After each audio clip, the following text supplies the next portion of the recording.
এর আগে আমরা প্রথম সিজন দিয়েছি, দ্বিতীয় সিজনও দিয়েছি, এবার তৃতীয় সিজন দিয়েছি। সকল পার্ট মিলে গল্পটা কেমন হয়েছে অবশ্যই কমেন্ট করে জানাবেন। এখানে তৃতীয় সিজনটা সম্পূর্ণ একসাথে আছে। নেহাকে দেখে নিলয় বলে, কেমন আছো নেহা? তুমি আসবে ভাবতেই পারিনি, বসো। নেহার মুখটা গম্ভীর হয়ে আছে। নিলয় একবারটা খেয়াল করে কিছু না বোঝার ভান করেই নেহাকে আপ্যায়নের উদ্ধৃত হলো। নেহা তখনই প্রশ্ন করে। নিলয় অবাক হয়ে প্রশ্ন করে, নিলয় তোমার সাথে আদনান সাহেবের কি সম্পর্ক? মানে? বুঝতেই পারেন না নেহা কেন তাকে হুট করে এমন প্রশ্ন করবে। নিলয় মুচকি এসে নেহার দিকে তাকিয়ে বলে, সেদিন উনি আমাকে ছাড়িয়ে নিয়েছিল বলে এমন প্রশ্ন করছো? আরে, ওনার আর আমাদের গ্রামের বাড়ি পাশাপাশি।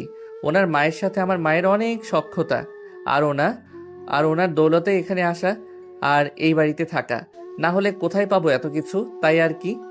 নিলয় কথাগুলো বলে রুমে চলে আসে। অনু ঠিক এই প্রশ্নটা রাশিদকেও করে। ঋষাদও নিলয়ের মতোই উত্তর দেয়। নিলয় ওদের সবাইকে বলে, তোমরা গল্প করো, আমি চা করে আনি।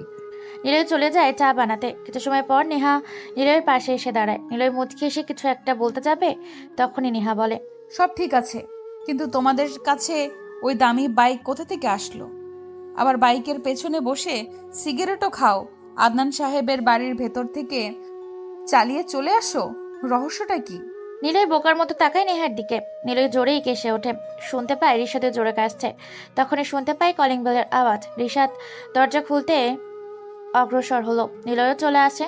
ঋষাদ দরজা খুলতেই দেখে রাফিন দাঁড়িয়ে আছে। রাফিনদের দিকে তাকিয়ে মুচকি এসে বলে, কেমন আছো তোমরা? আরে এখানে অনু আর নেহাও আছো দেখছি। যাক, তোমাদের সাথে দেখা হয়ে ভালো লাগলো। রাফিন কথাগুলো বলে ভেতরে প্রবেশ করে।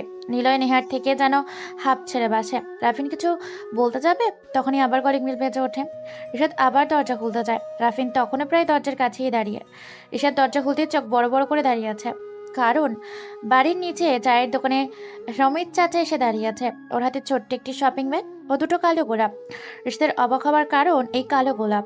ঋষাদ কিছু জিজ্ঞাসা করতে যাবে, তখনই রমিত চাচা বলল, বাবা, কালো জামা পইরা দুইজন লোক আইলো আমার হাতে, এই যে 500 টাকার নোট গুজে দিয়ে কইলো সরাসরি নিলয়ের কাছে যেন এইগুলা দেই। তারপর তারা গাড়ি কইরা চইলা গেল। এইগুলা তোমাদের জিনিস নাও বাবা। কারা চাইলো? আমি তো চিনি না বাবা। তুই যাওয়ার আগে কইলো নতুন কি যেন নাম ভুইলা গেছি। কইলো নতুন নতুন ড্যান বয় না কি যেন কইলো, ভুলে গেছি। ওকে, বুঝতে পারছি। আপনি যান চাচা। ঋষাদ সেগুলো হাতে নেয়। ঋষাদের কথা মতো রমিত চাচা চলে যায়। ঋষাদ ওগুলো নিয়ে ভেতরে প্রবেশ করতেই সবাই সেদিকে তাকিয়ে আছে। ঋষাদ কিছু বলতে যাবে, তার আগে রাফিন বলে, নতুন ডেঞ্জার্স বয়েস মানে?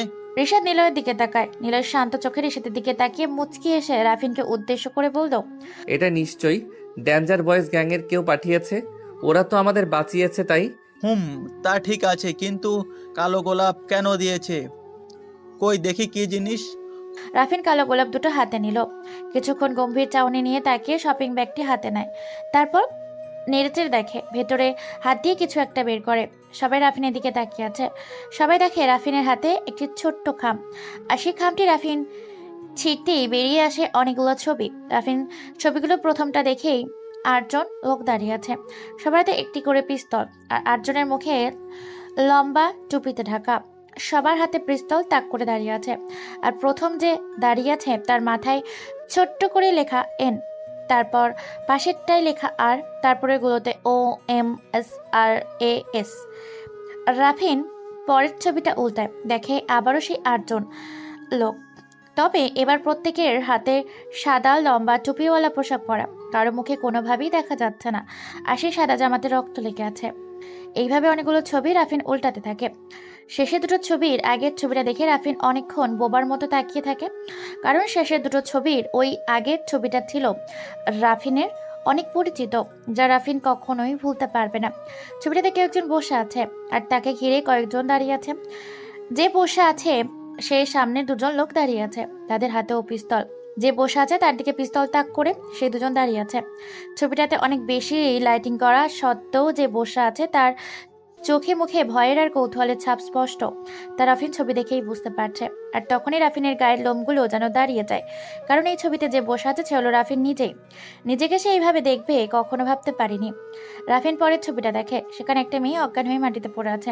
মেয়েটা যে রাফিনকে চেনে তাতে কোনো সন্দেহ নেই, কারণ মেয়েটা হলো নেহা।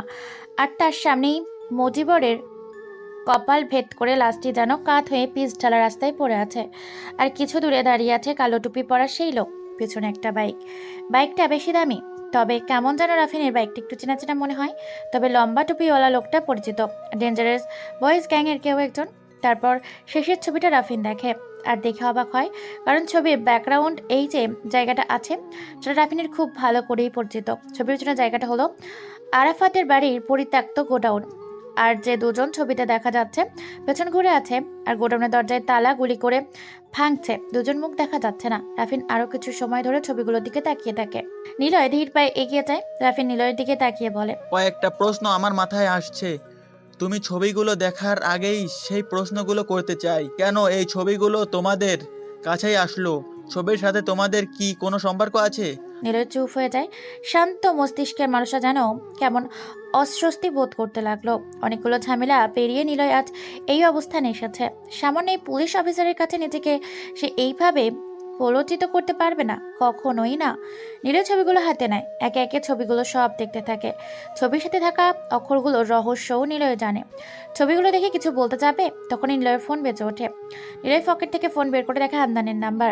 রিসিভ করতেই ওপাশ থেকে মেয়েলি কণ্ঠে বলে ওঠে, নিশ্চয়ই আমাকে ভুলে যাওনি মিস্টার রুদ্র, হা হা। নিলয় থমকে যায়। কথা যেন তার মুখ দিয়ে বের হতে চায় না। সবগুলো যেন কেমন অপ্রত্যাশিত লাগছে তার। চারপাশটা যেন অকারণে কেমন বিষাদ লাগছে, কারণ কণ্ঠটা নিলয়ের বেশ সক্ষতা ছিল। খুব ভালো করেই জানে ও। নিলয় একটু হেসে বলে, সরি, কে বলছেন? নিলয় মিস্টার রকস্টার কখনো কাউকে ভুলে না, আর আমাকে তো ভুলতেই পারবে না। তবু তোমাকে বলছি, আমি সেই না। থাক, বলবো না। তুমি খুঁজবে কে আমি। নিলয় কিছু বলতে যেও পারে না। কেমন যেন এক উল্টাপাল্টা হয়ে যাচ্ছে তার।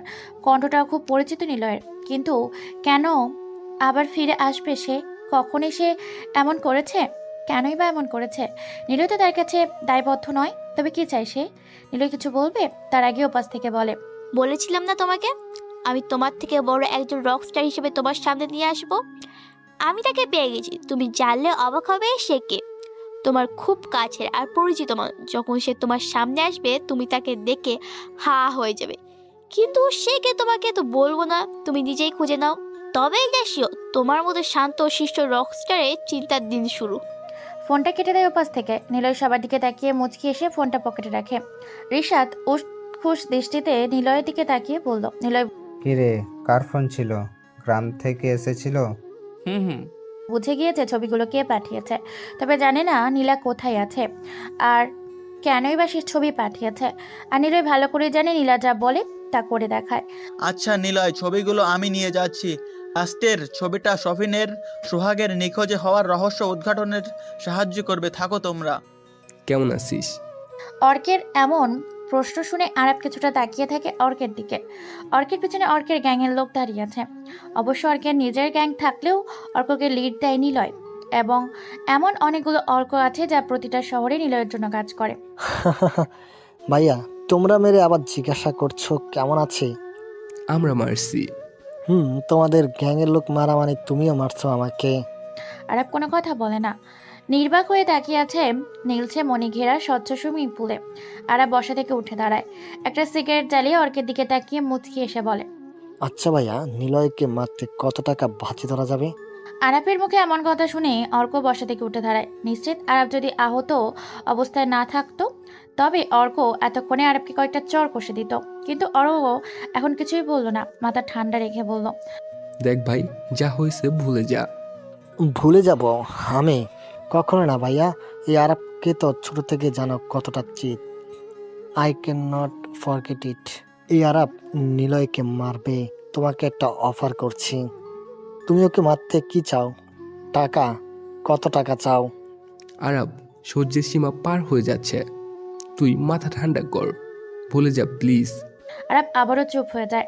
সমাপ্ত ময় সিগারেটের কয়েকটা টান দিয়ে সিগারেট পিছনটা রেখে দিল, দিয়ে বলল, তুমি কি হতে চাও? পুরো দেশের রক স্টার? তোমাকে আমি রক স্টার বানাবো, ভয় নেই। তোমাকে নিলয়কে মারতে হবে না, ওকে আমিই মারবো, আর তোমাকে বানাবো রক স্টার। আরাফের গায়ে কয়েকটা চড় দেয়। অর্ক আরাফের গালে কয়েকটা চড় দেয়, তারপর কোমর থেকে পিস্তল বের করে আরাফের দিকে তাক করতে যাবে, তখনই আরাফ জোরে হেসে ওঠে। আরাফের এমন বিদকুটি হাসি শুনে অর্ক বেশ খানিকটা বিচলিতই হয়। অর্কের দিকে পিস্তল ধরতেই অর্ক হাসতে হাসতে বলে, নো ভাইয়া, নো। তুমি রক স্টার লোক হতে পারো, কিন্তু আমার কাছে নিলয় বা তুমি, এমনকি ডেঞ্জারাস বয়েজ গ্যাং কিছুই না। পিছনে তাকাও। অর্কের পিছনে তাকায়। ওর সাথে থাকা লোকজন, এমনকি অর্কের ডান হাতও বাহমাত সজীব এবং মুকুল অর্কের মাথায় সোজা পিস্তল ধরে দাঁড়িয়ে আছে। অর্ক হাবার মতো তাকিয়ে আছে তাদের দিকে। কি বলবে সে তো খুঁজে পাচ্ছে না, কিছু বলার মতো কথাও তার মাথায় আসছে না, কেবল ফ্যাল করে তাকিয়ে আছে ওটার দিকে।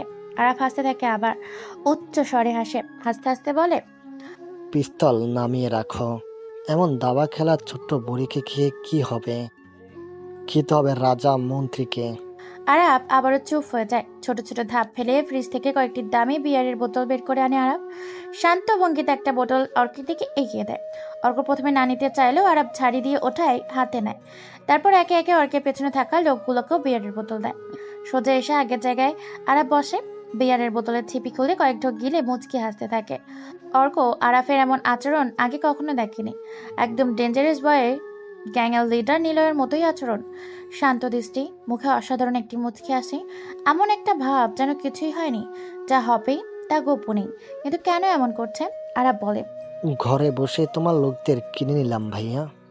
খুব সিম্পল বিষয়, একটা করে মেয়ে আর বাড়তি কিছু টাকা ওদের জন্য যথেষ্ট। তোমার লোকদের আমার দলে নিতে আমার সময় লেগেছে মাত্র 3 ঘন্টা। তুমি মোটেও তা জানতে পারোনি। আর নিলয়কে মাত্র সময় লাগবে 1 ঘন্টা, সেও জানতে পারবে না। দেখ আরফ, নিলয় কোনো ছোটোখাটো রকস্টার না, সে সাধারণ কোনো পাতিমাস্তানও না। তোর 1 ঘন্টা সময় লাগলেও তাকে মারতে তার 5 মিনিটও লাগবে না রে। তুই ওকে চিনিস না, শুধু শুধু ওনার সাথে শত্রুতা করে নিজের প্রাণ ও পরিবারের সবার উপর ঝড় হওয়ার টেনে আনিস না। ও আছে ওর মতো, শান্তিতে থাকতে দে। ভাই আমি শান্তিতে নেই, আমি শান্তিতে থাকতে চাই। সে কেন রকস্টার, আমি বাস, তুমি কেন নই? এর আমি শেষ দেখিয়ে ছাড়বো। কেউ তো আছে আমার মতো নিলয়ের শেষটা দেখতে চায়।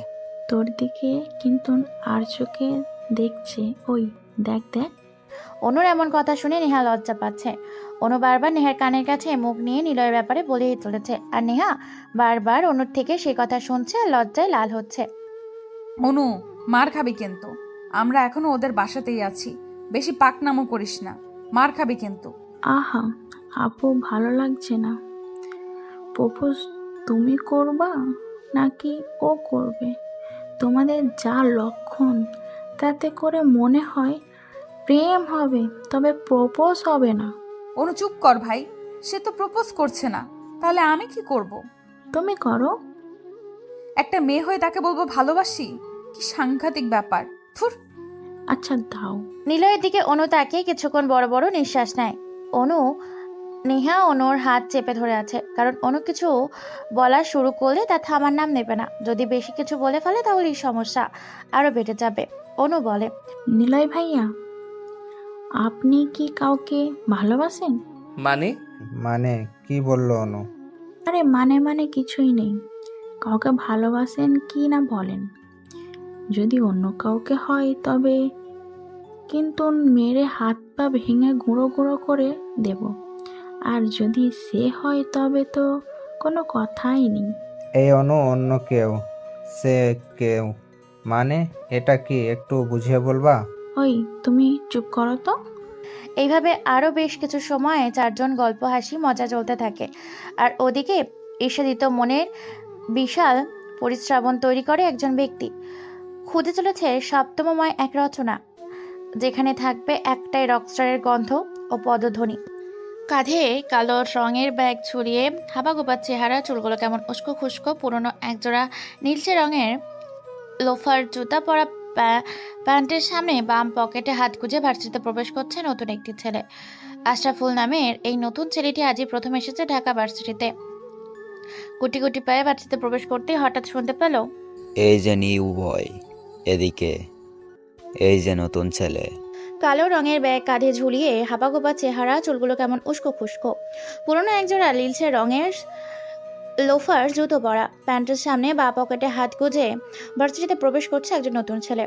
আশরাফুল নামের এই নতুন ছেলেটি আজই প্রথম এসেছে ঢাকা ভার্সিটিতে। গুটি গুটি পায়ে ভার্সিটিতে প্রবেশ করতেই হঠাৎ শুনতে পেল। আশরাফুল থমকে যায়, কারণ সে নতুন একজন। দাঁড়িয়ে যেয়ে সামনে তাকিয়ে দেখে কয়েকজন ছেলে তার দিকে ইশারা করে ডাকছে। আশরাফ নামের এই ছেলেটা পাশে তাকায়, হয়তো অন্য কাউকে ডাকছে এটা ভেবে, কিন্তু না, সবাই যে যার মতো করেই চলছে। আশরাফের দিকে তাকিয়ে লিডার গোছের ছেলেটা বলে উঠল, আব্বে নতুন প্যাকেট, তোকেই ডাকছি, এদিকে আয়। আশরাফ বেশ জোরে হেঁটে চলে যায়। 5 জন বড় বড় ভাইয়ের সামনে আশরাফুল যেমন কাছুমাছু হয়ে দাঁড়িয়ে আছে। একজন বলে উঠল, নাম কি তোর? জি ভাই। ভাই আশরাফুল। এটা আবার কেমন নাম? ওকে কি ভাই আশরাফুল বলে ডাকবো নাকি? লিডার আরিফ আশরাফের জামার কলার ধরে হাসতে হাসতে কথাগুলো বলল। আরিফের সাথে বাকিরাও হাসতে লাগলো। কেবল ফাল করে তাকিয়ে আছে আশরাফ। কিছু বলার নেই, কারণ আশরাফ অনেক আগে থেকেই জেনে গেছে ঢাকা ভার্সিটির ক্যাম্পে সবসময় র্যাগিং হয়, আর এখনও সে র্যাগিং এর মাধ্যমেই পড়ে গেছে। আশরাফকে ছেড়ে দিয়ে ছেলেগুলোর মধ্যে থাকা কনক নামের ছেলেটা আরেকজনকে ডাক দেয়। আরিফের দিকে তাকিয়ে আশরাফুলকে বলে, আশরাফ ওই বেটা, এক সাইডে আয়। এই সুরজ আমাদের ভাই, আশরাফুলকে তোরে ডাক। আশরাফুল সরে এসে সামনে তাকায়, দেখে একটি মেয়ে এইদিকেই আসছে। হাব ভাব দেখে মনে হচ্ছে সেও নতুন। মেয়েটা মাথা নিচু করে আরিফদের সামনে এসে দাঁড়ায়। কনক মেয়েটার দিকে তাকিয়ে আরিফকে বলে, আরিফ ভাই, প্লিজ মামুনিকে ছাইড়া দাও, আমার তাকে ভাল লাগছে ভাই, প্লিজ মামুনিকে কেউ র্যাগিং করো না। মেরে তোর দাঁত উড়িয়ে দেবো শয়তান। এই তো বলে নিয়েছি, প্রেমটাও র্যাগিং হবে। তাহলে ভাই, এই ভাই আশরাফকে আর এই টুঙ্কু মামুনির একসাথে যা করি। সেটা তো মন্দ হবে না। ওই সামনে এসে দাঁড়া। নাম কি তোর? আরিফ আশরাফের সামনে এসে দাঁড়াতে বলে। মেয়েটির দিকে তাকিয়ে আরিফ প্রশ্নটি করে। মেয়েটি এবার তাকে আস্তে গলায় বলে, জি সাইমা। কি? জি সাইমা? এটা আবার কেমন নাম? ডিজিটাল নাম নাকি রে? থাম তো তোরা। তা মামনি, তোমার গালটা তো বেশ সুন্দর। এই ভাই আশরাফ, যদি তোমার গালে একটু চুমুক হয় তাহলে কেমন লাগবে বলো তো? ভাইয়া প্লিজ আমাকে ছেড়ে দেন, আমি নতুন এসেছি ভার্সিটিতে, এমন করবেন না আমার সাথে, অনেক দূর থেকে এসেছি। শোন, বেশি কথা বলবি তো আরো খারাপ হবে। চুপচাপ যা বলছি তাই মেনে নে, না হলে ওই শালা দাঁড়িয়ে আসিস কেন? যা চুমুখা। আশরাফুল সবার দিকে একবার তাকায়। সবাই উৎসুক ও আশরাফের দিকে বিরক্তি নিয়ে তাকিয়ে আছে। আশরাফের পাশে দাঁড়িয়ে থাকা মেয়েটির দিকে তাকায়। শুকনো দৃষ্টিতে মেয়েটা আশরাফের দিকে তাকিয়ে আছে। আশরাফ বলে, ভাইয়া, আমি অনেক দূর থেকে এখানে পড়তে এসেছি, প্লিজ ভাইয়া আমাদের ছেড়ে দেন, আমরা তো আপনাদের কোনো ক্ষতি করিনি। ওই বেশি বকছিস কেন? ওই সাইমা হালার পুতের ইঞ্জিনে একটা লাথি মারতো, মার বলছি। কৌনকদা, ইঞ্জিন কি গো? যন্ত্র বাচ্চা দেওয়া যন্ত্র। মোহিনীর কথা শুনে আরিফ, সুরজ আর কনক হো হো করে হাসতে লাগলো। আশরাফ শান্ত চোখে হাসির প্রতিশোধনী তাকিয়ে আছে। আশরাফ মাথাটা নিচু করলো। আরিফ বলে, ওই ভাই আশরাফ, তুই ইমরান হাশমি চিনিস? জি। বাপরে বাপ, ভাই আমি আজও ইমরান হাসমিকে চিনলাম না, আর এই শালা এখনই চিনে ফেলেছে। লুচ্চা আছে ভাই। চুপ মহিন, দেখিস না আমি কথা বলছি। এই যে মেয়ে, তুমি সানিয়া পারে চিনো? সানিয়া আপ্পাকে ভাইয়া? ওরে, কেউ আমারে ধরে আমারে টাক কইরা দে, জনি ভাই হইয়া যাই। এই মেয়ে সানিয়া পারে চেনে না। তোরা থামবি। সানিয়া আপা হলো ইমরান হাশমির বউ, আর ইমরান হাশমি কিন্তু সেই লেভেলের কিশার। তোরা এখন দুজন ইমরান আর সানি হয়ে কি সিন কর দেখি এখানে, আমরা ভিডিও করব। ভাইয়া এসব কি বলছেন আপনারা? ছি। আশরাফের কথা শুনে আরিফ কষে একটা চড় মারে। আশরাফ প্রায় পড়ে যেও পড়ে না, আশরাফের গালে আঙুলের ছাপ বসে যায়। এবার কনক সাইমার ওড়নায় হাত দিতেই সাইমা কোনোকে কষে একটা চর বসিয়ে দিল। তারপর পরপর 4টে নতুন সিরিজের MN5 ভার্সিটিতে প্রবেশ করলো। ভার্সিটির গেটের পাশে গাড়ি পার্ক করে জায়গা করা নতুন 4টে RN5 বাইক পার্কিং লটে রেখে ধীর পায়ে এগিয়ে যায় কয়েকজন ছেলেগুলোর কোমরে রেজেট পিস্তল রাখা। এইভাবে ওপেনে ঢাকা ভার্সিটি ক্যাম্পাসে পিস্তল নিয়ে কয়েকজন ছেলে প্রবেশ করেছে। এই দৃশ্য আজকের দিনে আগে কখনো হয়নি। বলতে গেলে এটা বেশ বিরল একটি দৃশ্য। সবাই দেশ দিকে তাকিয়ে আছে। সামনে যে হেঁটে যাচ্ছে তার চুলগুলো বড় রকমের স্পাইক করা। স্পাইক চুলগুলো সাদা কালার করা, 2 কলির উপরে 2টো করে দাগ, গায়ে সাদা ঢিলে ঢালা হাতা লম্বা একটি গেঞ্জি, কালো রঙের বেশ রকমের ছেঁড়া ছেঁড়া ফ্যাকাশে ফ্যাশনের একটি প্যান্ট, তাও আবার পায়ের গোড়ালির থেকে অনেকটাই ছেঁড়া, উন্নত মানের একজোড়া লোফার জুতো। গলাতে ঝুলছে একটি দামি বেল্ট চেন। তবে তার কাছে কোনো পিস্তল নেই। কেবল সে ফ্যাশনেবল ব্যক্তিদের ফলোকারী অন্য 6জন ছেলেদের কোমরে পিস্তল রাখা। ধীর পায়ে হেঁটে যায় তারা। ক্যাম্পাসের বকুল ফুলের গাছের তলায় আসতেই সেই ফ্যাশনের ছেলেগুলো চোখ পরে বেশ খানিকটা দূরে কৃষ্ণচূড়া গাছের নিচে। সেখানে কয়েকজন ছেলে, একটা ছেলে আরেকটা মেয়েকে র্যাক করতেছে। বকুল তলার গোল চত্বরে দাঁড়িয়ে ছেলেগুলো সেদিকেই তাকিয়ে আছে। তারা দেখে মেয়েটার ওড়না ধরে একটা ছেলে টান দিতেই মেয়েটা তার গাড়ি চড় মেরে বসে। তারপর সেই ছেলেটাও মেয়েটাকে চড় দিতে যাবে। ঠিক সেই সময় সাইমার পাশে থাকা আশরাফুল ছেলেটাকে কোনোয়ের হাত ধরে ফেলে। ঠিক তখনই মাথার ওপরে সিলিং ফ্যানটা ঘুরছে বেশ জোরে। তবুও চেয়ারে হেলান দিয়ে থাকা রাফিনের কপাল বেয়ে ঘাম ঝরছে। চোখ বন্ধ করে ভাবছেন তিনি। অনেক কারা এই ডেঞ্জারাস বয়েজ গ্যাং? আর কেনই বা সহজ সরল দুটো ছেলের কাছে ছবিগুলো পাঠাবে? নাকি শস্যের মধ্যেই ভূত আছে? না না, দুটো ছেলেকে দেখে একদমই মনে হয় না তারা মশাও মারতে পারবে। তো ছবিগুলো কেনই বা নিলয়ের নাম করে আসলো? কালো গোলাপের রহস্য কি? ছবিগুলো বা রিসেন্টলি তোলা হয়েছে। তাহলে কে এসব করেছে, কেন করেছে, কি কারণ হতে পারে? গুলো প্রশ্ন রাফিনের মাথায় ঘুরতে থাকে। আর সেই প্রশ্নের সাইড এফেক্ট কপাল বেয়ে চিন্তার ঘাম বেরিয়ে নিচে পড়ছে। সবগুলো যেন ওলট পালট হয়ে যাচ্ছে। তখনই শুনতে পায় মেইলি একটা ভয়েস। আসতে পারি স্যার? দরজার দিকে তাকিয়ে দেখে নেহা আর অনু দাঁড়িয়ে আছে। তাদের দিকে তাকিয়ে রাফিন হেলান দেওয়া থেকে সোজা হয়ে বসে মুচকি হাসি দিয়ে বলে, আরে আসো আসো, অনুমতি নেওয়ার কিছু নেই, বসো এখানে। ওই মহেশ। রাফিনের কথা শোনার সাথে সাথেই মহেশ নামের হাবিলদার ঝটপট রাফিনের সামনে এসে হাজির। রাফিন 3টে চা বিস্কুট আনতে বলে। তারপর নেহাদের দিকে তাকিয়ে বলে, রাফিন, আসতে কোনো অসুবিধা হয়নি? না, কিসের অসুবিধা হবে স্যার? নেহার ওপরে হয়তো যে কোনো সময় অ্যাটাক হতে পারে, আর ধারণা তাই বলছে। না মানে স্যার। এই নাও দেখো। ছবিগুলো দেখাবে বলে নেহাদের থানায় আসতে বলেছিল। নেহারাও চলে এসেছে। রাফিন একটা ছবি বাড়িয়ে দিল ওদের দিকে। নেহা তা হাতে নেয়। আর হাতে নিতেই বেশ অবাক হয়, কারণ মেহা মাটিতে পড়ে আছে। আর ছবির সামনের দিকে কেউ একজন কালো লম্বা টুপি পরে হাতে পিস্তল তাক করে দাঁড়িয়ে আছে। আর পিস্তলের বুলেট সোজা মুজিবের লাশ মাটিতে পড়ে আছে। নেহার পিছনে আরাপ ছিল, কিন্তু তাদেরকে ছবিতে দেখা যাচ্ছে না। নেহা আরেকটা বিষয় নিয়ে ছবিটার দিকে তাকিয়ে আছে। রাফিন তখনই প্রশ্ন করে, এই ছবিতে তুমি কি করে এলে? তোমাকে এখানে ডাকার কারণ হলো ওই ছবির ব্যাপারে জানার। তোমাকে ছবিতে দেখে অনেকগুলো প্রশ্ন মাথায় কাল থেকে জ্বালাচ্ছে, তাই এখানে এভাবে ছবিতে তুমি কি করে এলে? নেহা ভেবেছিল সেই দিনের রাতের ঘটনায় কেবল আরাফের লোক, নেহা সেই আগন্তুক লোক, আরাফের গাড়ির ড্রাইভার আর অনু জানে। কিন্তু এখন রাফিন সাহেবও জেনে ফেলেছে।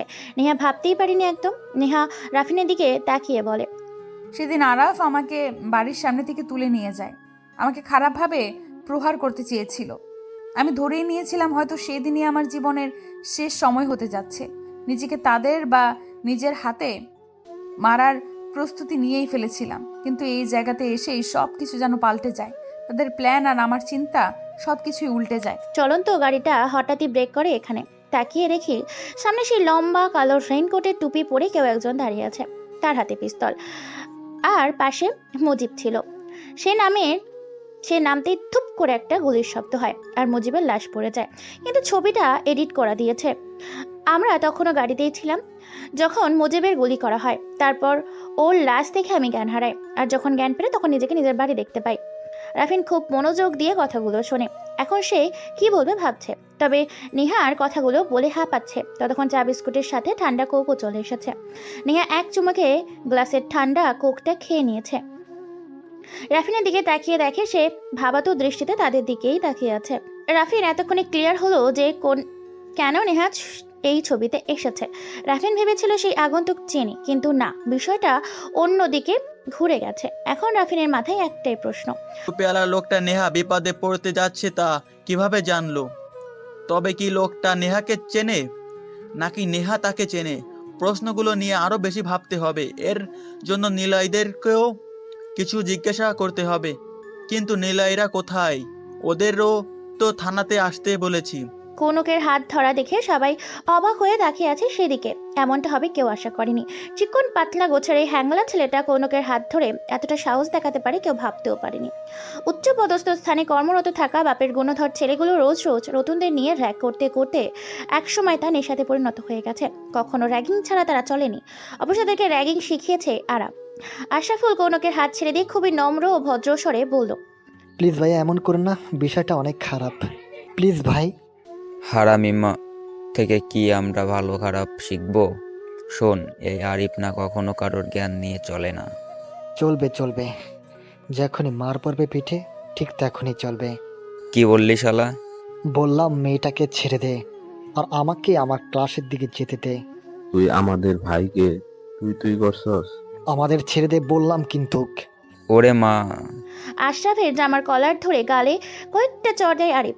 বকুল তলায় দাঁড়িয়ে থাকা সেই ছেলেগুলো লিডার আরাপ। আজ 6 মাস পর ভার্সিটিতে এসেছে, আর এতদিনে নিজেকে সুস্থ নতুন রূপে তৈরি করেছে, নিজস্ব একটা গ্যাং তৈরি করেছে। আর ওর গ্যাংয়ের লোক সবাই অর্কর সাথেই কাজ করত। আরাফের থেকে টাকা পেয়ে সবাই আরাফের সাথে যোগ দিয়েছে, আর নিজের গ্যাং হারিয়ে ভার্সিটিতে পিস্তল নিয়ে প্রবেশ করার দুঃসাহস দেখিয়েছে। এর আগে ভার্সিটিতে বড় রকমের ঝামেলা ছাড়া কেউ কখনো আসেনি, কিন্তু এই আরাফ সেটা করে দেখিয়েছে। আরাফের সাথে ছেলেগুলোকে দেখে, আরাফের ফ্যাশন দেখে সবাই অবাক হয়ে তাদের দিকে তাকিয়ে আছে। আরিফদের অনেকখানি কাছে চলে এসেছে আরাফ। ঠিক তখনই আরাফ সহ আরিফকে দেখতে কালো রঙের দুটো দামি প্রাইভেট কার ভার্সিটিতে প্রবেশ করেছে।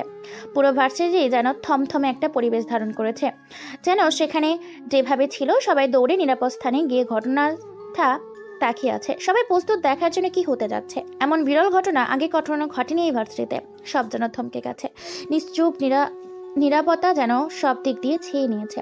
উৎসুক জনতা এবং আরিফের গ্যাং সবাই গাড়ির দুটোর দিকে তাকিয়ে আছে।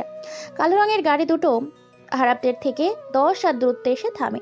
আরাফদের একটু সাইড হয়ে যায়, কারণ নতুন গ্যাং তৈরি করতে আরাফের সময় লেগেছে অনেক, তাই সহজে গ্যাংয়ের কোনো লোককে সে হারাতে চায় না, তাই ঝটপট সেখান থেকে একটু দূরে চলে যায়।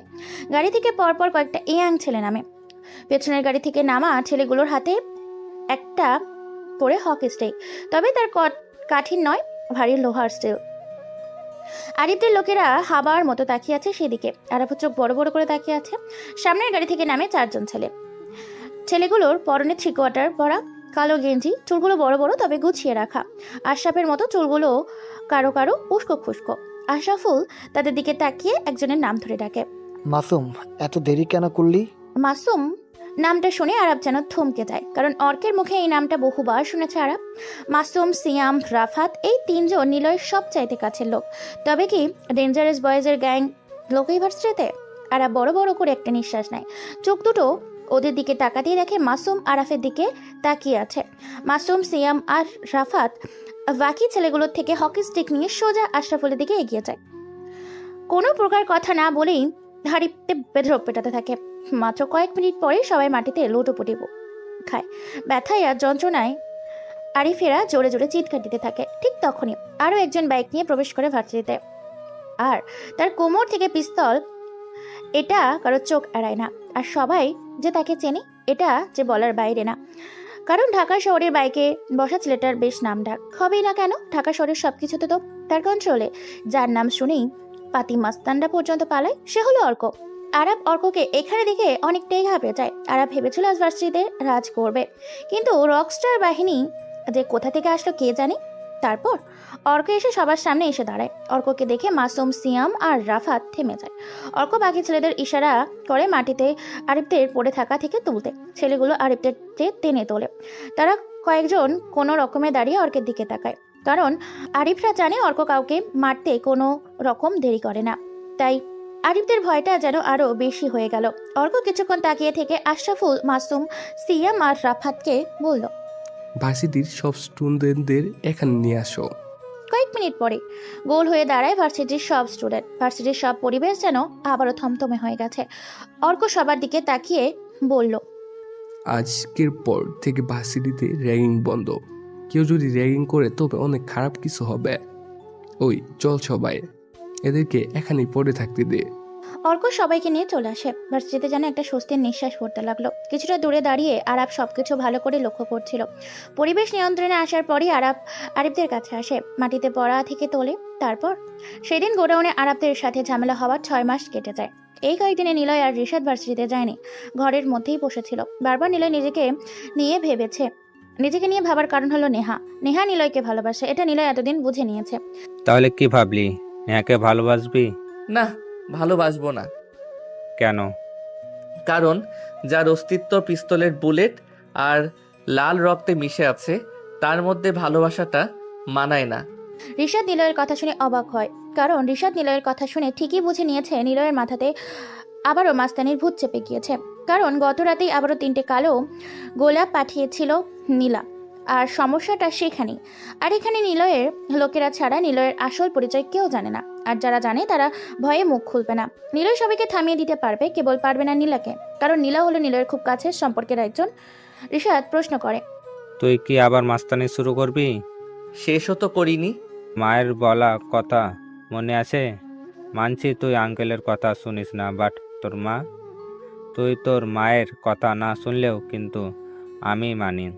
সো আমি সেটা হতে দেব না, প্লিজ নিলয়। খবর পেয়েছি আরাফ নতুন গ্যাং তৈরি করছে, আর নীলাও ঝামেলা করছে।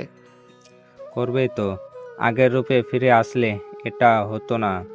হয় মাস্তানি করবি পুরোপুরিভাবে, না হয় ছেড়ে দিবি। কেন তুই নীলার আব্বুকে মেরেছিলি? তাহলে তো এত হতো না। রিশাদ, বেশি কথা বলিস না। রিশাদ থেমে যায়। নিলয় সিগারেট জ্বালায়। নিলয় শান্ত ভঙ্গিতে সিগারেট টানতে থাকে। রিশাদ নিলয়ের এত কাছ থেকে চিনতেই পারে না নিলয়কে। মাঝে মধ্যে নিলয়ের দিকে তাকিয়ে অনেক কিছু ভেবে যাচ্ছে রিশাদ। তখনই কলিং বেল বেজে ওঠে। রিশাদ বলেই ওঠে, এত অবেলাতে আবার কে এলো? রিশাদের কথা শুনে নিলয় একটু শব্দ করে হাসে। রিশাদ দরজা খুলতেই যাচ্ছিল, তবে নিলয়ের হাসি শুনে থেমে যায়। রিশাদ বিরক্তি নিয়ে প্রশ্ন করে, হাসির কারণ কি? অযথা হাসবি না। নিলয় কারণ ছাড়া হাসে না। তুই দেখ দরজার ওপাশে কারা এসেছে, তুই নিজেও অবাক হয়ে যাবি। রিশাদ দরজা খুলতে যায়। রিশাদ এক প্রকার ধরেই নিয়েছে নিলয়ের মাথার দিন দিন সমস্যা হচ্ছে। কি বলে সে নিজেও জানে না। রিশাদ ধীর পায়ে দরজা খুলতে যায়। দরজা খুলতেই অবাক হয়ে সামনে তাকিয়ে থাকে। কারণ তাহলে আসি স্যার। নেহার কথা শুনে রাফিন ভাবনা থেকে ফেরে। নেহার দিকে তাকিয়ে মুচকি একটা হাসি দেয়। কোনো একটা বড় রকমের রহস্য এই শহরে ঘুরে বেড়াচ্ছে, কিন্তু রাফিন সেটা যেন বুঝতে পারছে না। নেহারা বসা থেকে উঠে দাঁড়ায়। চলে যাওয়ার জন্য প্রস্তুতি হতেই রাফিন বলে, ছবিগুলো আমি 6 মাস আগে পেয়েছি, যেদিন তোমরা নিলয়দের বাড়িতে ছিলে। আর কেন 6 মাস পর তোমাদের ডেকে এমন জিজ্ঞাসা করলাম, একেবারে জানতে চাওনি কেন? যেদিন ছবিগুলোর ব্যাপারে নিলয় বলেছিল একটা, তাই। ওহ জি স্যার, আপনি এতদিন পরে কেন ডাকলেন আমাদের ছবি দেখাতে? এখন নয়, পরে বলবো। চলো তোমাদের পৌঁছে দিই। ঠিক আছে স্যার। না, যদি কোনো সমস্যা হয়। রাফিন ওদের সাথে বের হয়। রাফিনের মনে আবারও ভাবনার স্রোত এসে যেন থমকে দাঁড়িয়েছে। কতগুলো প্রশ্ন আবারও মনের মধ্যে এসে দাঁড়িয়েছে। কারণ নেহারা কেন প্রথমেই জানতে চায়নি? ছবিগুলো এতদিন পর দেখাচ্ছি, যেন এমনটাই ভাব সবকিছুই তারা জানে, কিন্তু ধরা দিচ্ছে না। আচ্ছা, নেহারাও কি কোনো কিছু জানে তাহলে, নাকি জানেই না একদম? আর কথা শুনে যেন মনে হচ্ছে কিসের মধ্যে একটা আমতা আমতা আছে। স্যার, গাড়িটা চালাবেন নাকি? অনুর কথা শুনে রাফিন ভাবনা থেকে ফেরে। তাকিয়ে দেখে সবাই সিট বেল্ট বেঁধে বসে আছে, কেবল রাফিন কোনো কিছু না বেঁধেই বসে আছে। তাড়াতাড়ি করে সিট বেল্ট বেঁধে নেয়, তারপর গাড়ি স্টার্ট দেয়। কিছু দূর আসার পরে নেহা এক প্রকার চিল্লিয়ে বলে, স্যার এখানে গাড়ি রাখুন প্লিজ প্লিজ। রাফিন ধুম করে ব্রেক কষে। নেহা সাথে সাথেই গাড়ি থেকে নামে। সিভিল পোশাক পরা রাফিন আর অনু গাড়ি থেকে নামে। রাফিন দেখে নেহা একটি বিশাল বাড়ির দিকে চলে যাচ্ছে। সাথে সাথে রাফিন ও নেহা হাত ধরে বলে, ওদিকে কোথায় যাচ্ছ? ওই যে বড় বাড়িটা দেখছেন, ওইখানে। কেন, ওটা কি তোমাদের বাড়ি? আর যেন ওটা কার বাড়ি? জানি স্যার, আদনান সাহেবের। চলুন না স্যার, একটু ঘুরে আসি। কি মিস নেহা, আদনান সাহেবকে কি তুমি টমেটো পেয়েছো যে মনে করলাম আর নিয়ে এলাম? 1 মাস আগে থেকে দরখাস্ত করে রাখতে হবে ওনার সাথে দেখা করার জন্য, আর সেটাও সম্ভব হবে কিনা জানি না। সম্ভব স্যার, এক্ষুনি সম্ভব। রাফিন বোকার মতো নেহার দিকে তাকায়। এই মেয়েটার মাথায় যে বড় রকমের সমস্যা আছে সেটা রাফিন এখন বুঝতে পারছে। রাফিন বোকা দৃষ্টিতে তাকিয়ে প্রশ্ন করে, সম্ভব মানে? কেন সম্ভব না? আপনি তো পুলিশ। তো আরে এখানে নিলয়দের মতো সাধারণ ছেলে আসতে পারে, তাহলে আমরা মানে আপনি কেন পারবেন না? মানে কি, নিলয় এখানে আসবে কেন? আমি দেখেছি, অনুও দেখেছে, রিশাদ আর নিলয় দুজনেই এই বাড়ি থেকে বের হচ্ছিল। ওদের পরিচিত আছে তাই হয়তো। থুর, আপনি আসুন তো, আমি আপনাকে নিয়ে যাচ্ছি। নেহা রাফিনকে নিয়ে গেটের কাছে আসতেই 4 জন লোক এসে সরাসরি জিজ্ঞেস করে, আপনি কে? জি, আমরা নিলয়ের বন্ধু। আমাকে নিলয় পাঠিয়েছে আদনান সাহেবের সাথে দেখা করতে। রাফিন দৌড়ে চলে যাওয়ার প্রস্তুতি নিয়েই রেখেছিল। নেহার কথা শুনেই দৌড়ানোর প্রস্তুতি আরও বেড়ে যায়।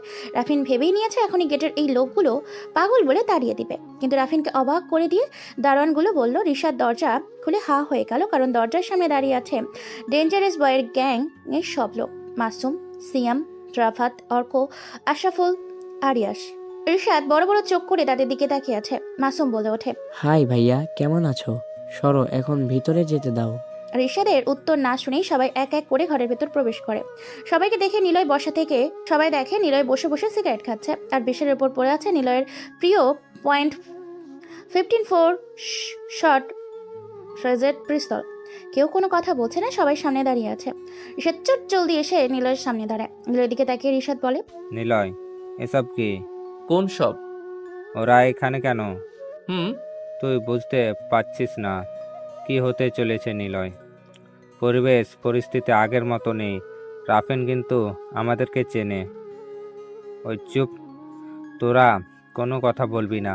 দেখছিস না আমি আর নিলয় কথা বলছি? নিলয় রাফিনের ব্যাপারে আরিয়ানের মতোই কিছু বলতে যাচ্ছিল, কিন্তু তার আগেই আরিয়ান বলে ওঠে। নিলয় আরিয়ানের দিকে তাকিয়ে একটা হাসি দেয়। রিশাদ নিলয়ের দিকে আবারও অবাক হয়ে তাকায়। রিশাদ বলে, তাহলে মাস্তানি আবার শুরু করার জন্য এদের সবাইকে ডেকেছিস? আর এই যে আশরাফুল, তোর গালে চড়ের দাগ কেন? আস্তে না আস্তে ঝামেলা পাকিয়ে দিয়েছিস নাকি? আমার কোনো দোষ নেই, সব তো ওই বাসিটিতে হয়েছে। মানে ভার্সিটিতে কি হয়েছে? বাদ দে রিশাদ, অর্ক তোর সাথে আমার কথা আছে। বাদ মানে? আর তুই সবটা জানতি এরা ভার্সিটিতেই ছিল?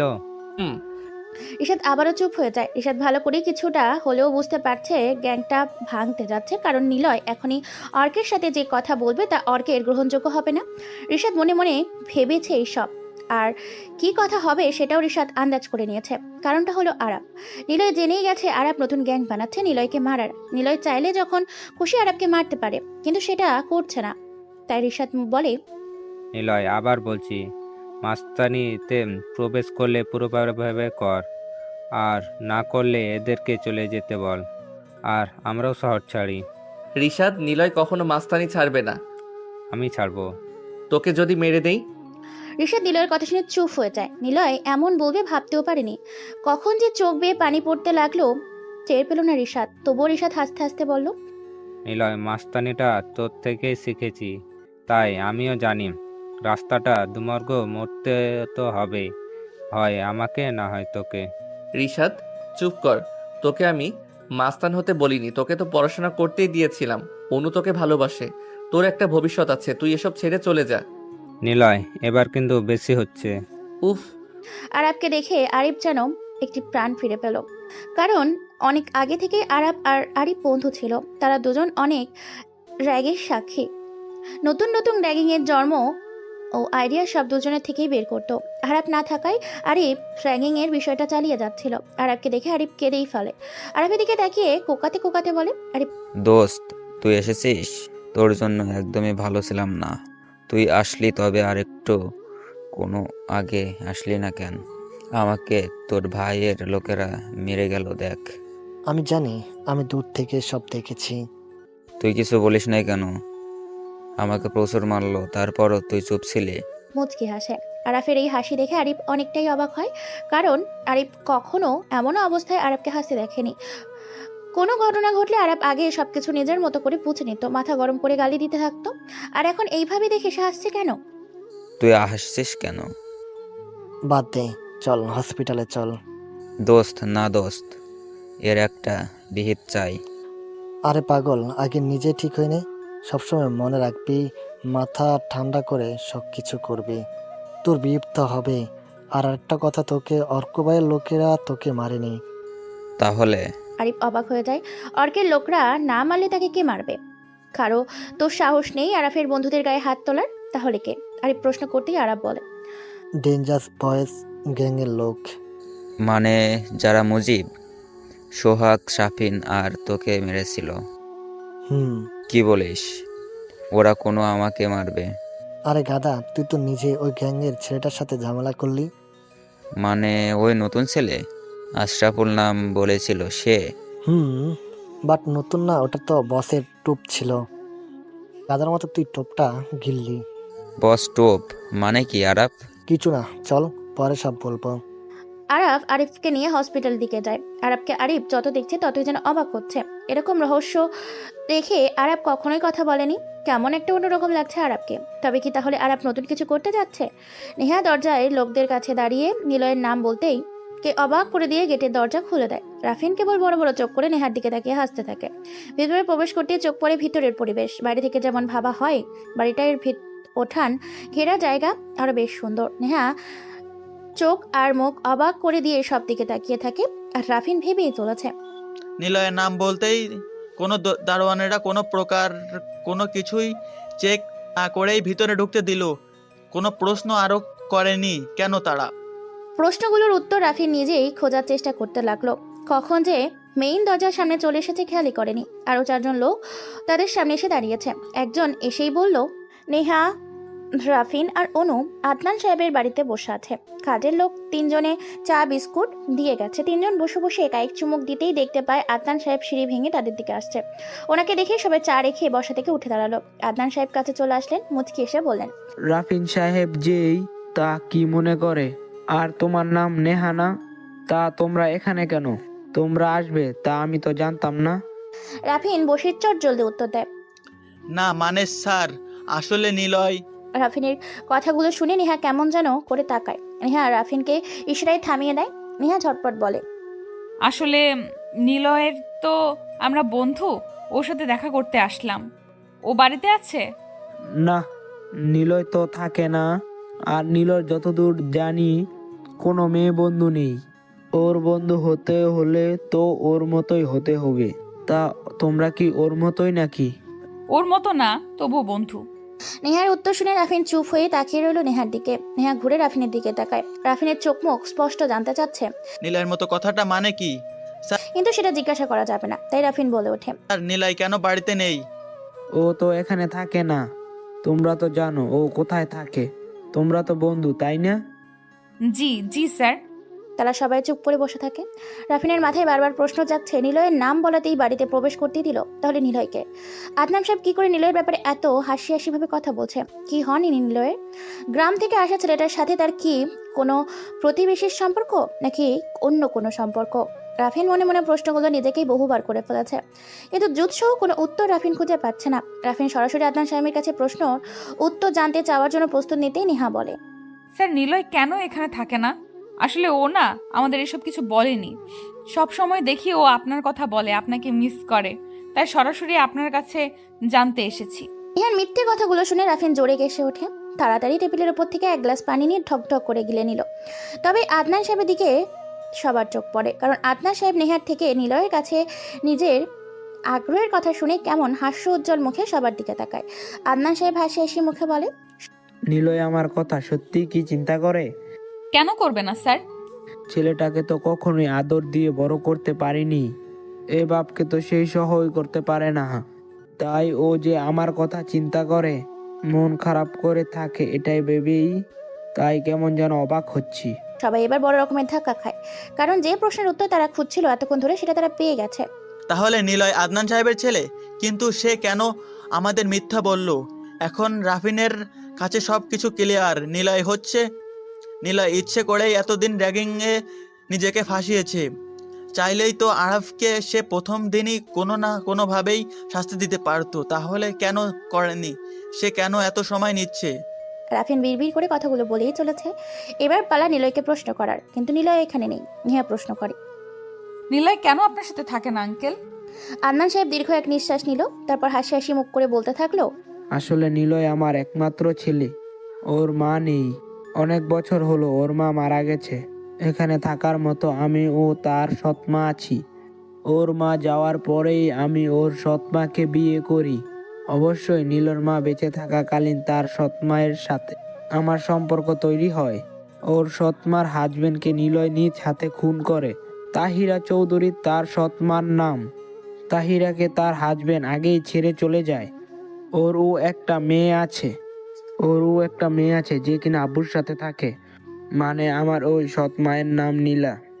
নীলার আব্বু নিলয় নিজ হাতেই খুন করে। বড় রকম ঝামেলাতে ফেসে যায় ছেলেটা। আমার অ্যাফেয়ার আর চিন্তাতেই নীলর মা স্ট্রোক করে মারা যায়। আর তারপরেই আমি তাহিরা চৌধুরীকে বিয়ে করি। নিলয়কে তাড়ানোর জন্য তাহিরা একদিন রাতে তোমাদের থাক এসব বলা যাবে না। তারপর থেকে নিলয় এই বাড়ি ছেড়ে চলে যায়। বলতে গেলে আমরাই তাকে বাড়ি ছাড়তে বাধ্য করেছিলাম। পরে বুঝেছিলাম ভুলটা আমারই ছিল, কিন্তু সেটা অনেক দেরি হয়ে যায়। নিলয়কে ফেরানোর চেষ্টা করেছিলাম, কিন্তু সে আমাকে কোনো সুযোগ দেয়নি। তারপর থেকে একা থাকে সে, রিশাদের সাথেই থাকে। কারণ রিশাদকে নিলয়ের মা আর একটা ছেলে হিসাবে ছোট থেকে মানুষ করেছে। তাই নিলয় যেখানে রিশাদও সেখানেই আছে। আদনান সাহেবের আর কিছু বলার নেই। রাফিন, নিহা, অনুর কাছে পুরো ব্যাপারটা এখন পরিষ্কার। নিলয় হলো আদনান সাহেবের ছেলে, আর রিশাদ তাদের বাড়িতে ছোট থেকে থাকে। নিলয় তার সৎ মায়ের অত্যাচারে হয়তো বাড়ি ছেড়েছে, আর কোনো একটা অজানা কারণে তাহিরা চৌধুরীর প্রাক্তন বরকে খুন করেছে নিলয়। এরপরই সে ঘর ছাড়া। কিন্তু সে কেন আমাদের মিথ্যে বললো? হয়তো এর পেছনে গোপন রাখতেই কি তাকে মিথ্যে বলেছে, নাকি আরো কোনো কারণ আছে? তিনজন বিশাল বাড়ি থেকে বের হয়ে আছে, উদ্দেশ্য নিজ গন্তব্যে পৌঁছানো।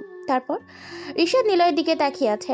নিলয় সিগারেট টেনেই চলেছে। সিগারেট খাওয়া থামিয়ে নিলয় অর্কের দিকে তাকায়। অর্ক ঠিকই বুঝতে পেরেছে নিলয় তাকে কি বলবে, কিন্তু অর্ক কেমন চুপসে আছে। নিলয় বলে, অর্ক, তোদেরকে আমি অনেক ভালোবাসি। তোর ভাই গ্যাং তৈরি করছে নাকি? জানিস তো অর্ক, এই নিলয় কখনো শত্রুদের বাঁচিয়ে রাখে না। কারণ নিলয় জানে শত্রুকে যদি বাঁচিয়ে রাখো তবে সে কোনো একদিন তোমাকে মারবেই।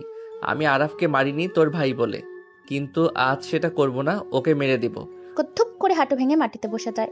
সবাই গোল হয়ে দাঁড়িয়ে আছে। অর্ক মাথা নিচু করে বলল, ভাইয়া প্লিজ ওকে মেরো না, আমি বুঝিয়ে বলবো।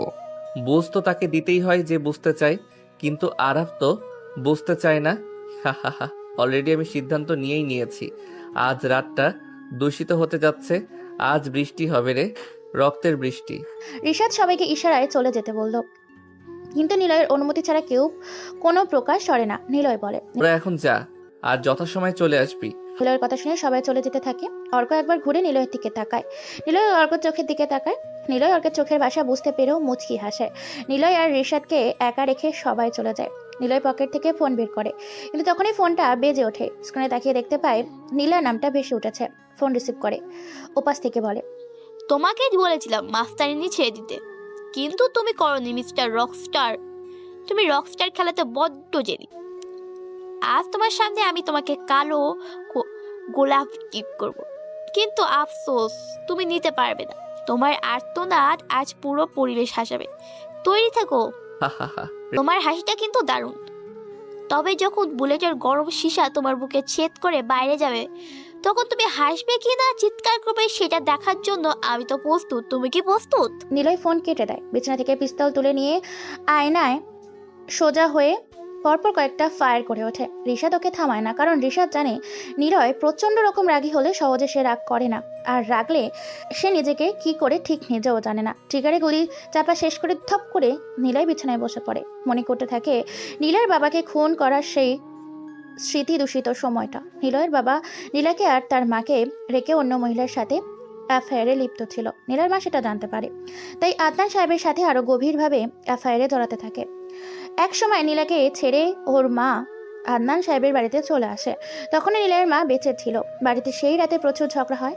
নীলয় ছোট থেকেই রেখে এসেছে তার বাবা মায়ের সময় সবসময় ঝগড়া দৃশ্য। হিসাব থাকায় নিলয় সে ছোটবেলাটা মজা করে কাটালেও মন মরা আর চুপচাপ হয়ে থাকতো। সেই রাতে ঝগড়া চলতে থাকে।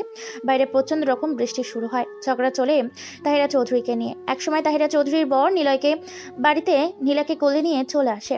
ঝগড়া তখনও চলতে থাকে। তবে ঝগড়ার এক সময় নীলার বাবা আর নিলয়ের বাবা মায়ের সাথে দ্বন্দ্বে জড়িয়ে যায়। ভুল কিংবা অ্যাক্সিডেন্টে যেমনভাবেই হোক না কেন, নীলার আসল বাবা নিলয়ের মাকে চড় মারে। আর নিলয় সেটা সহ্য করতে না পেরে নীলয়ের বাবার পিস্তল দিয়ে নীলের বাবার খুন করতে যায়। কিন্তু নীলয়ের বাবা ও আদনান সাহেব তাহিরা চৌধুরী নিলয়কে আটকায়। সকালে নিলয়ের হাত থেকে পিস্তল কাটতে যায়, কিন্তু সবার চাপাচাপিতে নিলয়ের ট্রিগারে চাপ দেয় আর গুলিটা যেয়ে লাগে নীলার বাবার বুকে। উনি ওখানেই মারা যায়। এরপর থেকে বাকি জীবনটা ধোঁয়াশায় রয়ে গেল নিলয়ের। সন্ধ্যা নেমে গেছে। আকাশটা আজ বিশাল কালো মেঘে বিকাল থেকেই ছেয়ে গেছে। যে কোনো সময় ঝমঝমিয়ে বৃষ্টি আসবে।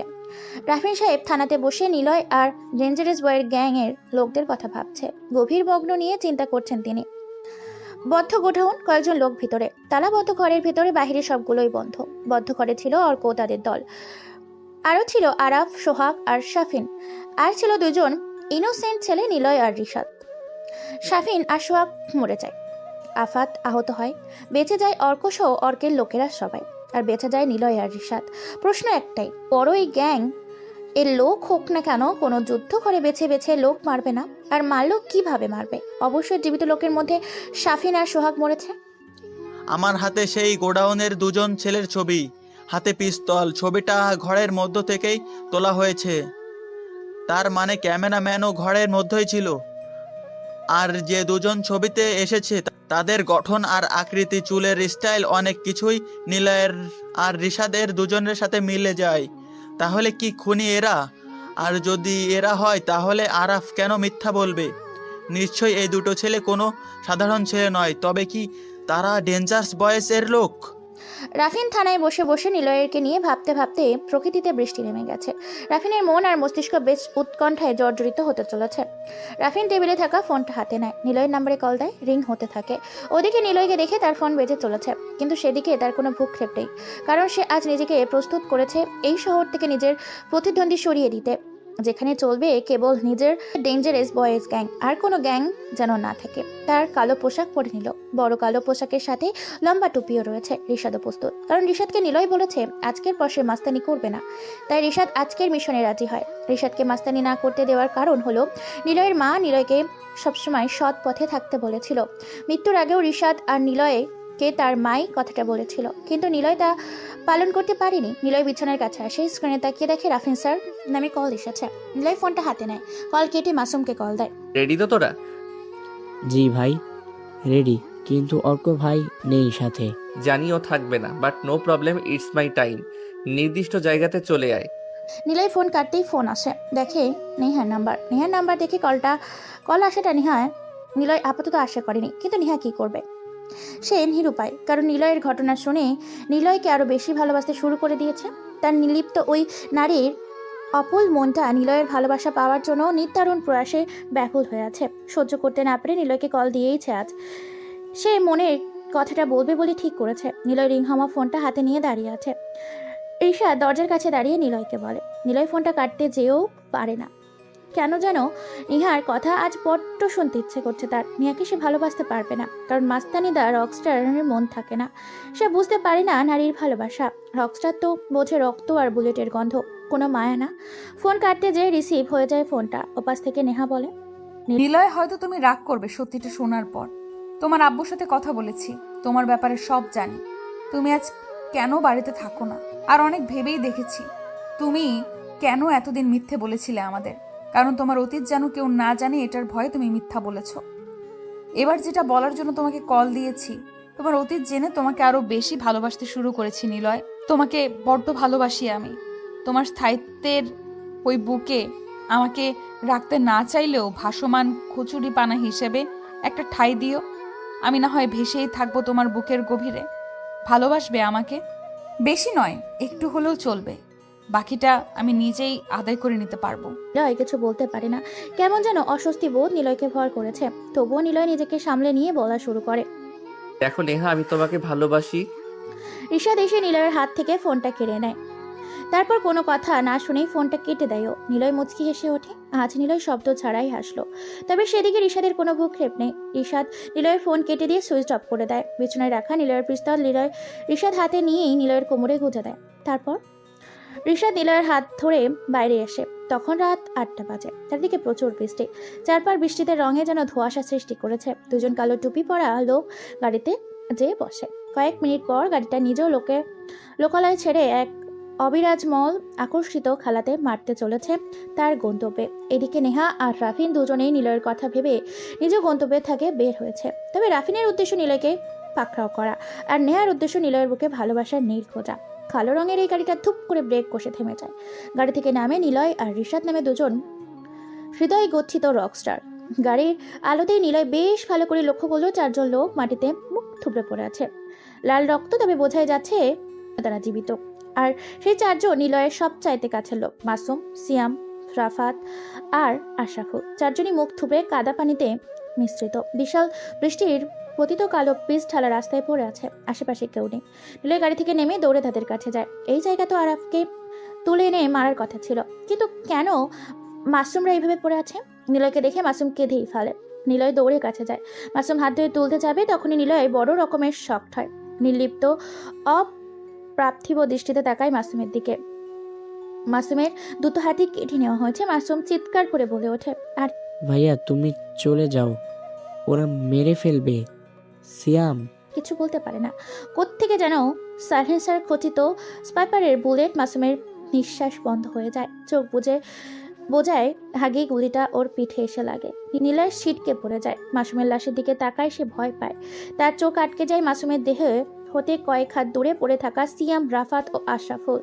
নিলয় পাগলের মতো দৌড়ে যেতেই দেখে সিয়ামের নাকের দুই পাশ দিয়ে বড় রকমের ছুঁচ ফুটিয়ে দেওয়া হয়েছে। নিলয় বলে ওঠে, ভাই ওর, তোরা কি হয়েছে তোদের? কিচ্ছু হবে না রে। সিয়ামও কিছু বলতে পারে না। আবারও স্পাইপারের সেই শব্দহীন বুলেট সিয়ামের দেহটাকে নিস্তেজ করে দেয়। পাশে রাফাত আর আশরাফ পড়ে আছে। আর রাফাতের গলাটা আগেই কেটে রেখেছে। রাফাতের গলাটা কেমন যেন হা করে আছে। তাজা রক্ত এখনো সেখান থেকে বের হচ্ছে। পায়ের দিকে তাকাতেই নিলয় দেখে মাটিতে রাফাতের পায়ের বিশাল চিহ্ন। হয়তো রাফাত বাঁচার জন্য ছটফট করেছিল। আশরাফুল ডাক দেয়, আর ভাইয়া তুমি প্লিজ চলে যাও। অর্ক আরাপ কিছু বলতে পারে না। পেটে অনেকবার ছুরি ঢোকানো হয়েছে তার। জখম দেখেই নিলয় তা বুঝতে পেরেছে। নিলয় জোরে চিৎকার দিয়ে ওঠে। চোখ বন্ধ করে নিলয় কয়েকবার বড় বড় নিঃশ্বাস নেয়। চোখ বেয়ে বৃষ্টির থেকেও অজর ধারায় জল পড়তে থাকে। বাধাগ্রস্তহীন চোখের নোনা পানি। নিলয় বসা থেকে উঠে দাঁড়ায়। সাথে সাথে সামনে অনেকগুলো গাড়ি লাইট জ্বলে ওঠে। সেই লাইটের আলো নিলয়ের চোখে এসে পড়ে। নিলয় দেখে লাইটের পেছন থেকে অনেক লোক তার দিকে এগিয়ে আসছে। নিলয় আহত নয়, তবে ব্যথিত হয়ে স্থির দাঁড়িয়ে আছে। পেছন থেকে থপ করে কেউ একজন নিলয়ের মাথায় বাড়ি দেয়। নিলয় পড়ে যাওয়া আবারও উঠে দাঁড়ায়। ঘুরে তাকিয়ে দেখে অর্ক আর আরিফ দাঁড়িয়ে। হর্কের হাতে লোহার রড। নিলয় পিস্তল বের করতে যাবে, তখনই আবারও পেছন থেকে আরাপ এসে কষে লাথি মারে। নিলয় পড়ে যেয়ে হাঁটু মুড়ে বসে পড়ে। জোরে চিৎকার দিয়ে ওঠে নিলয়, ঋষাদ তুই চলে যা, গাড়িতে যে বসে চালিয়ে চলে যা ভাই। নিলয় পুরো কথা শেষ করতে পারিনি, তখনই যেন তার পায়ে গুলি করে। নিলয় পড়ে যেয়ে ঘুরে তাকায়, দেখে নীলা হাতে পিস্তল নিয়ে দাঁড়িয়ে আছে। নিলয়ের সামনে ধীর পায়ে হেঁটে আসে নীলা। কেউ একজন চেয়ার এনে দেয় নীলাকে। আরাপ, অর্ক সবাই নীলার পেছনে এসে দাঁড়ায়। নীলা বলে, অর্ক ফুলটা দে তো। অর্ক নীলার দিকে ফুল বাড়িয়ে দেয়। নীলা তা নিয়ে নিলয়ের দিকে ছুঁড়ে মারে। নিলয় শুয়ে আছে কাদা মাটিতে, আর নীলার ওপর পড়ে আছে তাজা কালো গোড়া। নীলা বলে ওঠে, কি বলেছিলাম মিস্টার রকস্টার? তোমাকে ফুল দিয়ে স্বাগতম জানালাম। অনেক বড় লস করেছো তুমি মিস্টার নিলয় দামাস্তান। ছোটবেলাতে যদি আমাকে মেরে ফেলতে, বা ওই দিন আরাফকে মেরে ফেলতে, কিংবা অর্কের চোখে ভাষা বুঝতে পেরেও যদি মেরে ফেলতে, তাহলে আর এই দিনটা তোমার নাও দেখতে হতো। কিন্তু আফসোস, তোমার জন্য বড় আফসোস হচ্ছে। কোথায় গেলে তোমার গ্যাং, কোথায় গেল তোমার লোকেরা? নিলয় শোয়া থেকে উঠে বসে। ব্যথা মিশ্রিত পাটাকে ভাঁজ করে বাবু হয়ে বসে, মাথাটা নিচু করে নেয়। সবাই নিলয়ের এমন ভাব দেখে অবাক চোখে নিলয়ের দিকে তাকায়। নিলয়ের হাঁটু ভাঁজ বসে জোরে হেসে দেয়। সবাই নিলয়ের হাসির শব্দ শুনে চমকে ওঠে, কারণ এই অর্ধমৃত্যু অবস্থায় উচ্চস্বরে হাসতে পারে সে কিন্তু আসলেই ঠান্ডা মাথার ভয়ঙ্কর একজন লোক। নিলয় বলে, তুমি হাসছো কেন? একটু পরেই তো বাড়বে। তাহলে কি শেষবারের মতো হেসে দিচ্ছ? হি হি হি হাসি থামাও বলছি। হি হি হি হাসি থামাতে বলছি কিন্তু। হা হা হা। যে গ্যাং নিয়ে আসে সে গ্যাংস্টার, আর যে একা আসে সে রকস্টার। রকস্টার কখনো গ্যাং নিয়ে আসে না। তোদের মারতে আমার কোনো গ্যাংয়ের দরকার নেই। নীলা একটা গুলি চালায়, আর গুলিটা লাগে নিলয়ের বুকের বাঁ পাশে। নিলয় ধপাস করে পড়ে যায়। নীলা বলে, ওই কে আছিস রে? ওর কোমর থেকে পিস্তলটা নিয়ে আয়, না হলে আবার ঝামেলাতে পড়বো। শয়তানটাকে দিয়ে কোনো বিশ্বাস নেই। একজন জেলে নিলয়ের থেকে পিস্তল নিয়ে সে নীলার হাতে দেয়। নিলয়ের পিস্তল হাতে নিয়ে নীলা উঠতে যাবে, তখন শাট শাট করে পরপর 4টে গুলি চলে। নিলয় ঘুরে পেছনে তাকায় আর দেখে বড় রকমের অবাক হয়, কারণ যাকে কয়েক মিনিট আগে গুলি করা হয়েছিল সে সোজা হাতে পিস্তল নিয়ে দাঁড়িয়ে আছে। আর সে অবশ্যই নিলয় দাঁড়িয়ে পরপর গুলি চালায়। প্রথম গুলিটা লাগে অর্কের মাথায়, পরে আরিফ, আর বাকি কয়েকজনের জন্য আরও গুলি খরচ করে। নিলয়ের এই রূপ দেখে আরিফ ভয়ে নিলয়ের পিছনে যেয়ে দাঁড়ায়। নীলা চোখ বড় বড় করে চেয়ে আছে। নিলয় ধীরে ধীরে নিলয়ের রাখা চেয়ারটাতে চেয়ে বসে, তারপর হাসতে হাসতে বলে, ভুলে গিয়েছিলা নীলা, নিলয় দু পায়ের জুতার কভারে সবসময় দুটো পিস্তল গোজা থাকে। এখনো দুটো গুলি বাকি আছে, বলো কে আগে মরবে? আরাপ নিলয়ের হাতে থাকা পিস্তল কেড়ে নেয়। নিলয়ের দিকে সোজা তাক করেই বলে, শালা মাদারে, তোকে মেরে দিব আমি। তুই কি মারবি আমাকে? নতুন গ্যাংয়ের জন্য আমি অনেক কিছুই করেছি, জানিস কেন এত কিছু করেছি? তোকে মারবো বলে। আরাপ কথা শেষ না হতেই নিলয় গুলি চালিয়ে দেয়। গুলিটা যে লাগে আরাফের ঠিক মুখে। চেয়েছিল কপালে মারতে, কিন্তু নিজের হাত কাঁপাতে মুখে যে লাগে। আর কাছ থেকে গুলি করাতে আরাফের মৃতদেহটা এক হাত দূরে যেয়েই পড়ে। নিলয় হাসতে হাসতে বলে, রক্তের এই নেশাতে পিস্তলের অববাহিকায় দাঁড়িয়ে কথা বলতে নেই।